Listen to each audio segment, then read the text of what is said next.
Jadi waktu Nabi ditanya, orang ihram boleh pakai apa? Kata Nabi, orang yang ihram tidak boleh pakai sirwal, celana panjang, tidak boleh pakai jubah, tidak boleh pakai sorban, tidak boleh pakai burnus. Burnus itu pakaian yang ditempelkan di pundak. Ya. Nabi tidak pernah berkata, tidak boleh pakai pakaian yang ada jahitannya.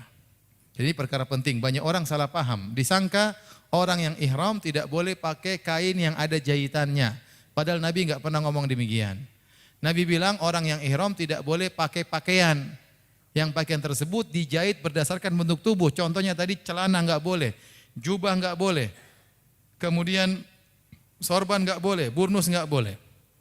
Bukan yang ada jahitannya. Seandainya ada orang bikin celana dalam tanpa jahitan tetap tidak boleh. Paham? Seandainya ada orang menenun baju tanpa jahitan tetap tidak boleh. Karena yang dilarang bukan yang ada jahitannya, tetapi yang membentuk anggota apa?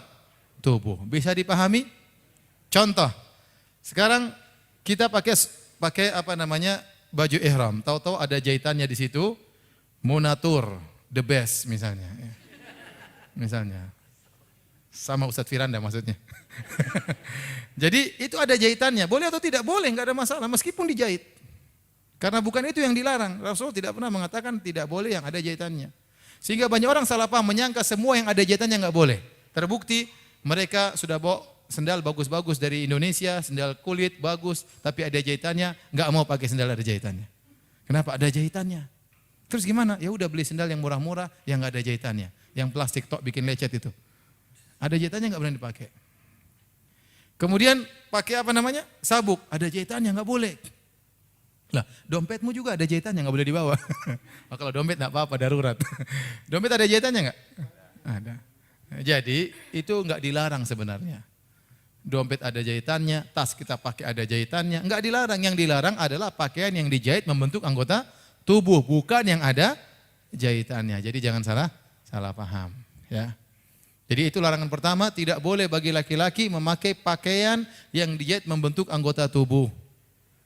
Adapun perempuan bebas. Yang larangan pertama. Larangan kedua, bagi laki-laki tidak boleh memakai tutup kepala. Tidak boleh. Tidak boleh pakai songkok, tidak boleh pakai sorban, tidak boleh juga kain ditutup begini. Terkadang jemaah haji, ya kainnya. Biasanya lagi di bis, kedinginan. Karena bisnya nanti bis Sabco, biasanya dingin ya. Ya, terus dia kedinginan, dia ambil kain nutup kepalanya. Terus dia kedinginan, dia tutup kepalanya. Ya. Itu enggak boleh seperti itu. Kalau lagi ihram enggak boleh. Enggak boleh. Lagi tidur di Mina, tidak boleh ngambil selimut tutup kepala. Enggak boleh. Di sini badan enggak apa-apa, di Muzdalifah kita enggak bakalan tidur. Ya, jangan kita ambil kain tutup apa? Kepala, enggak boleh. Ya, tidur gitu, itu enggak boleh. Ya. Jadi badan enggak apa-apa, tapi jangan tutup kepala. Tapi kalau enggak sadar, tahu-tahu tutup sampai pagi baru sadar, enggak apa-apa. Namanya enggak sengaja. Iya. Tapi kalau sengaja enggak boleh, haram hukumnya. Karena kenapa Ustaz? Ya enggak tahu juga. Nanti kalau kamu ke surga ketemu Nabi, tanya Nabi kenapa enggak boleh. Ya, ini benar-benar syariat ini mengajarkan kita untuk tunduk. Ya. Banyak hal yang kita tidak pahami, tapi demikian aturannya. Tidak boleh menutup kepala. Ya. Kemudian, di antara larangan orang yang ihram, tidak boleh pakai parfum. Tidak boleh pakai parfum. Kata Nabi SAW, wala talbasu sauban massahu warsh wala za'faran. Tidak boleh memakai pakaian yang terkena minyak wangi. Laki-laki maupun perempuan, terutama laki-laki, tatkala mandi di hotel, kita mau umroh, dia boleh pakai parfum di badannya, boleh. Boleh pakai parfum di badannya, bukan di kainnya. Boleh pakai deodoran di ketiaknya, laki-laki boleh pakai parfum bebas, parfum di rambutnya, di jenggotnya boleh. Tapi bajunya jangan dikasih apa? Parfum. Ustaz, kalau saya pakai ternyata parfumnya mengalir di baju enggak masalah. Tapi jangan Anda tumpahkan apa? Parfum di baju, enggak boleh. Oleh karena di antaranya sampai sebagian yang juga hati-hati, sebagian apa namanya baju, sebagian ihram dicuci pakai molto, sebaiknya jangan. Jangan dicuci pakai apa? Molto, karena aromanya benar-benar apa? Kuat. Itu memang pewangi, molto kan pewangi kan? Iya, itu tidak boleh. Maka kalau ada pakaian ihram yang dicuci dengan molto harus cuci lagi. Harus cuci lagi, karena itu dilarang. Yang larang Nabi SAW.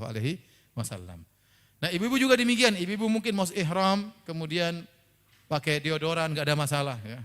Pakai deodoran nggak ada masalah. Ya, tapi jangan bajunya dikasih apa? Parfum. Taib, yang dimaksud dengan parfum adalah pewangi. Semua yang menimbulkan wangian sebaiknya dijauhi. Sebaiknya dijauhi. Ya. Di antaranya misalnya tisu basah yang beraroma. Banyak tisu basah yang ada parfumnya, tidak boleh dipakai. Di antaranya lipstik labelo yang membuat lembab apa? Karena nanti kita musim panas. Sebagian orang pakai apa namanya? Labelo kalau lipstik kan itu? Gloss. Lips gloss. Ya itulah pokoknya. Ya. Tadi saya sudah pentil apa saya bingung, ini lagi saya bingung. Lips gloss. Ini pakai tidak boleh yang beraroma. Ada yang beraroma, ada yang tidak beraroma. Kalau yang beraroma tidak boleh. Demikian juga aroma terapi. Ada minyak angin yang beraroma terapi itu benar-benar harum. Itu juga tidak boleh dipakai. Ustadz, kalau pakai balsam gimana? Kalau balsam bukan minyak wangi, enggak apa-apa. Belum ada sampai sekarang orang yang pakai balsam jadikan minyak wangi. Belum saya temukan. Jadi balsam bukan minyak wangi. Ustadz pakai minyak kayu putih boleh, itu bukan minyak wangi. Minyak lawang tidak mengapa. Minyak kampak tidak mengapa. Minyak gosok tidak mengapa. Minyak kelapa enggak apa-apa, itu semua bukan minyak wangi. Minyak goreng juga enggak apa-apa. Yang tidak boleh adalah minyak wangi. Jadi hati-hati ya, sering orang-orang lupa kalau di tisu ada minyak wangi.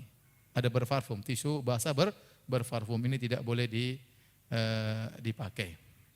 Adapun makan jeruknya harum nggak ada masalah. Itu bukan minyak wangi. Ya, nggak usah lah. Ada kalau pakai sabun lebih hati-hati, pakai sabun ihram. Di sana dijual sabun ihram tidak beraroma. Itu lebih hati-hati. Lebih hati-hati. Kalau pakai odol, usahakan odol yang putih, yang wajar, yang min doang ya.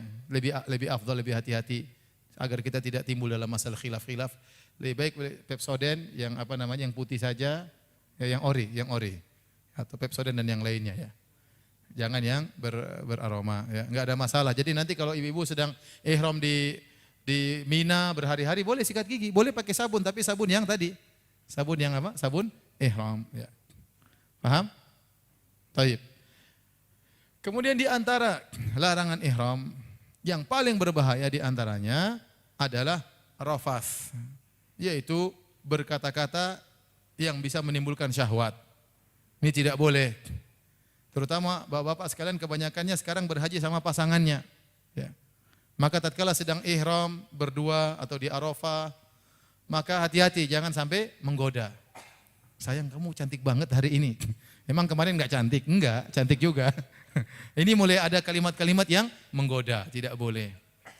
Ini tidak boleh. Dilarang. Jadi tidak boleh melakukan hubungan tubuh, hubungan intim dan semua hal-hal yang mengantar kepada itu semua tidak boleh. Contoh ibu-ibu dan bapak tawaf bareng. Sentuh boleh, tidak membatalkan wudu. Ini pendapat yang kuat tidak membatalkan wudu. Tapi sentuhannya yang wajar. Sentuh yang wajar, jangan diulas-ulasnya. Ini nanti bisa menimbulkan syahwat. Ya, ini tidak boleh. Jadi yang wajar-wajar saja enggak ada masalah. Pokoknya hati-hati. Jangan ngomong sembarangan, jangan menimbulkan syahwat, jangan merayu-rayu. Kita sedang apa? Ihram.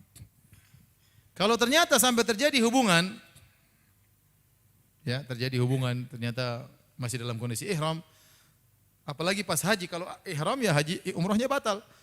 Kalau pas berhubungan sedang ihram, kemudian berhubungan tatkala haji, hajinya batal. Pertama hajinya batal, yang kedua harus nyembelih onta. Yang ketiga harus lanjutkan, tidak boleh langsung pulang. Harus lanjutkan sampai selesai. Yang keempat harus haji lagi tahun depan. Makanya bayar lagi komunator. Makanya hati-hati, jangan sampai melanggar. Ini larangan yang paling keras adalah menggauli wanita atau merayu wanita. Makanya di antara kata para ulama, apa hikmahnya kita dilarang untuk pakai parfum? Karena parfum itu menimbulkan syahwat. Maka jangan pakai parfum, tidak boleh sama sekali. Kemudian di antara larangan ihram adalah tidak boleh berburu, dan insya Allah kita enggak berburu ya. Ini pembahasan ini waktu zaman dulu. Orang perlu berburu zaman dulu karena mereka berjalan dari Madinah menuju Mekah berhari-hari, perlu berburu di tengah jalan. Sekarang kita enggak perlu berburu. Pokoknya kita naik dari Madinah, nanti sampai di hotel, kita berburu di hotel, makanan sudah siap, tinggal dimakan ya. Kemudian di antara larangan, tidak boleh menikah dan tidak boleh menikahkan. Ya. Kita juga enggak ya, siapa juga mau menikah, siapa juga mau menikahkan. Sudah cukup satu aja. Jadi tidak boleh. Ini di antara larangan ihram ya. Ada lagi Ustaz? Tidak boleh mencabut bulu ketiak. Tidak boleh mencukur rambut, tidak boleh mencabut bulu ketiak, tidak boleh potong kuku. Tidak boleh. Jadi kalau ketiaknya gatal digini-gini aja, jangan dicabut ya. Ya. Kuku juga tidak boleh potong kuku. Makanya tadi kita katakan sebelum berangkat umroh, kita potong kuku, cabut yang perlu dicabut, cukur yang perlu dicukur, supaya nanti tatkala kita ihram tidak perlu mencukur-cukur, tidak perlu mencabut-cabut. Ya. Karena itu semuanya dilarang.